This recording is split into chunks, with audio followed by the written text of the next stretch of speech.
and gentlemen. Welcome to the 7-Figure Fashion Business Podcast, where we talk about the fashion industry and how to get your fashion business to 7 figures. From manufacturing strategies, cut and sew designers, to fashion hot topics and the latest fashion trends, I'm your host, Monica Monique. And I'm your host, XYZ. And let's jump into today's episode. For the holiday season, we're doing mini episodes of fashion tips for our fashion friends. As a thank you to our listeners for staying tuned all year. So enjoy. My next tip is to stock up on, as a seamstress, stock up on, what should I call them? I know it's not inventory.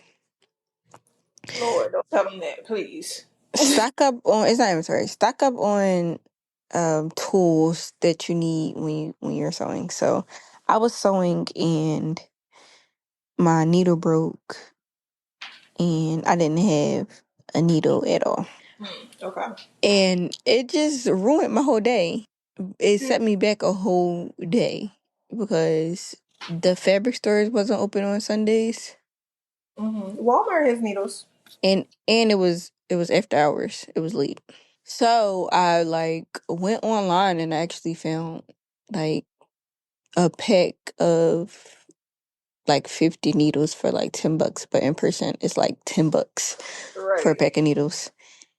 And it's just so important to always just have a lot of things. And with that, I had stacked up on bobbins, and I started to thread my bobbins just in advance, and stacked up on seam rippers, clippers, just things that's going to not throw me off while I'm sewing.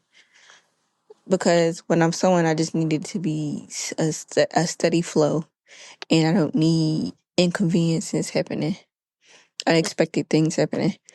So stock up on the things you need before you start it. The things you need while you're sewing, so that when you sewing, it could just be an easy breeze. Yeah, I agree. But having one pack of needles, that's as a fashion designer, why do you have one pack of needles? Agreed. I usually like to get them from either Walmart or Michael's if I have time, because they're $3 or $2.50 versus at the local fabric store they're $5, $6. But yeah, maybe I should start buying them online too. That's a good tip. Yeah, I didn't look online until it broke, and I was like, "Are you serious? It's a pack for $10 when I had bought a pack of 10 for $10." Good. And then it was a pack of 50 for $10. I was like, "Oh wow." Yeah, good. So then I was like, okay, so everything needs to be stacked up, to be honest. Yeah. Like this. So that was a little lesson from a failure. Yeah, I love that tip.